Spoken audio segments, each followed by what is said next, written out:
Assalamualaikum warahmatullahi wabarakatuh. Alhamdulillahirabbil alamin. Assalatu wassalamu ala asrafil anbiya'i wal mursalin sayyidina wa maulana Muhammadin wa ala alihi wa ashabihil mujahidin at-tahirin. Qala Rasulullah sallallahu alaihi wasallam, man shoma ramadhana imanan wahtisaban ghufira lahu ma taqaddama min dzambi. Amma ba'du, kaum muslimin rahimakumullah, kembali dengan saya Afif Isa Ansori di Lentera Islam Madrasah Sanawiyah Negeri 2 Lampung Timur. Pada kesempatan kali ini ada sedikit hal yang ingin saya sampaikan terkait sabda Rasulullah sallallahu alaihi wasallam, di mana barang siapa yang berpuasa di bulan Ramadan dengan iman dan mengharap ridho dari Allah Subhanahu wa taala, maka akan diampunilah dosa-dosa yang telah lalu. Kaum muslimin rahimakumullah, kalau seandainya kita telusuri makna daripada hadis tersebut, bukanlah semata-mata kita ingin mencari kepuasan dengan harapan nanti agar supaya Allah memberikan ampunan pada tahun yang akan datang dengan dosa-dosa yang akan kita lakukan pada saat sekarang ini. Syekh Imam Nawawi mengatakan bahwa imanan itu artinya adalah tasdiqon, yakni bi annahu haqqun muqtasidun fadilatuhu. Artinya bahwa itu merupakan pembenaran, yakni bahwa hal tersebut memang benar hakikatnya dan di dalamnya terdapat fadilah ataupun keistimewaan. Kemudian selanjutnya wahtisaban. Artinya di sini adalah bi annahu yuridullaha ta'ala wala yuridu ru'yatan nas. Ia hanya menginginkan Allah Ta'ala, keridhaan Allah Ta'ala, dan tidak mengharapkan penglihatan, pantauan, serta penilaian dari orang lain. Oleh sebab itu, kalau seandainya bertilik pada persoalan imanan wahtisaban, tidak selanjutnya kemudian makna ghufira lahu ma taqaddama min dzambi kita artikan untuk kemudian kebebasan kita untuk melakukan kemaksiatan setelah ini dengan harapan mendapatkan maghfirah dari Allah untuk tahun yang akan datang.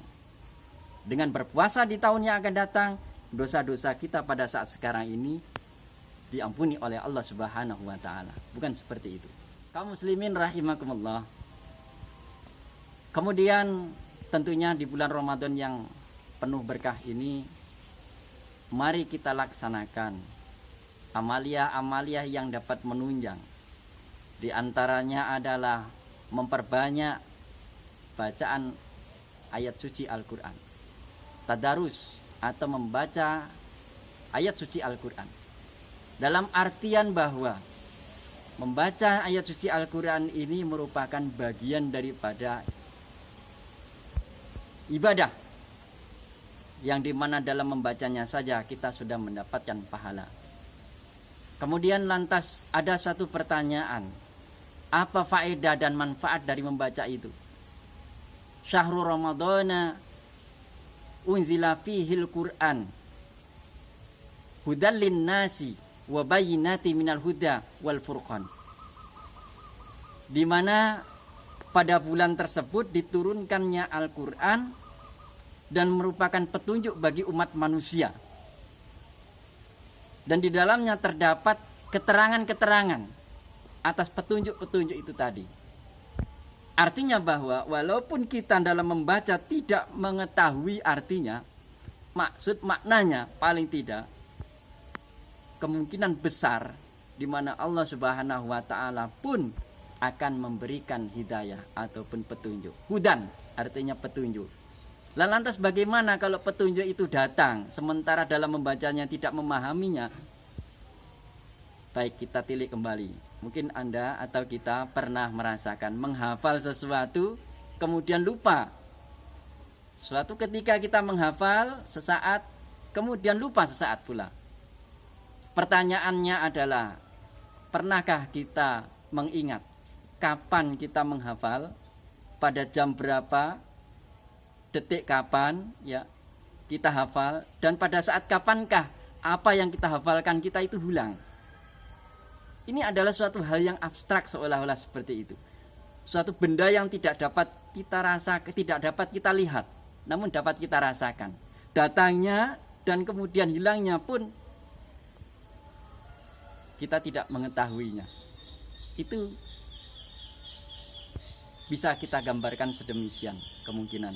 Bahwa hidayah pun datangnya dari Allah, itu suatu ketika tanpa kita sadari kita akan mendapatkan hal-hal yang sepertinya itu merupakan petunjuk dari Allah Subhanahu wa taala. Tentunya hal-hal yang baik. Kehidupan kita semakin lama semakin mengalami peningkatan. Kemudian nurullah la yuhdalil asi. Cahaya Allah itu tidak diturunkan, tidak akan diberikan kepada orang yang bermaksiat. Ini pasti tentunya dengan membaca Al-Quran artinya kita takarub kepada Allah Subhanahu wa ta'ala. Mudah-mudahan dengan memperbanyak bacaan Al-Quran itu Allah senantiasa akan memberikan hidayah kepada kita. Yang kedua, memperbanyak sedekah, berbuat baik. Sedekah dalam hal ini adalah bilhal. Seandainya kita memiliki harta, sisihkan bagian harta kita.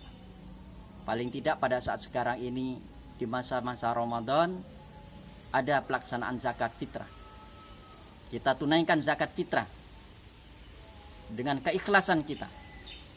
Karena zakat fitrah itu merupakan bentuk daripada hubungan kita kepada sesama umat manusia. Toleransi kita kepada sesama umat manusia. Pendidikan sosial kemasyarakatan. Kemudian, kalau tidak menggunakan harta benda, kemampuan apa saja yang bisa kita berikan, termasuk ide ataupun pemikiran. Kita dapat menunjukkan sesuatu yang lebih baik untuk kepentingan umat, untuk kepentingan orang lain, demi kebaikan orang lain, kebaikan kita bersama. Itu juga sudah termasuk sedekah. Mandala ala khairin falahu mislu ajri fa'ilihi.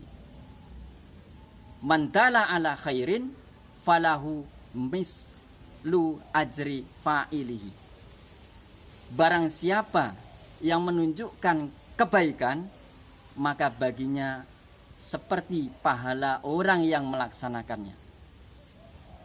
Khairin nakiroh, bukanlah makrifat. Nakiroh artinya umum. Semua yang bersifat baik itu yang dianjurkan. Dan tentunya hal yang menarik, dengan mendapatkan pahala seperti orang yang mengerjakan itu tanpa mengurangi dari pahala orang yang mengerjakannya. Inilah subhanallah. Mudah-mudahan pada kesempatan Ramadan tahun kali ini kita senantiasa diberikan kekuatan oleh Allah Subhanahu wa taala dengan menjalankan dengan sebaik-baiknya, dan senantiasa kita dapat sempurna dan menyempurnakan bulan suci Ramadan ini dengan amaliyah-amaliyah yang telah dituntunkan oleh baginda Rasulullah Shallallahu Alaihi Wasallam. Ini saja sekelumit dari saya. Mudah-mudahan bermanfaat. Ada kekurangan dan kekhilafannya, mohon maaf yang sebesar-besarnya. Ihdinas siratal mustaqim. Wassalamualaikum warahmatullahi wabarakatuh.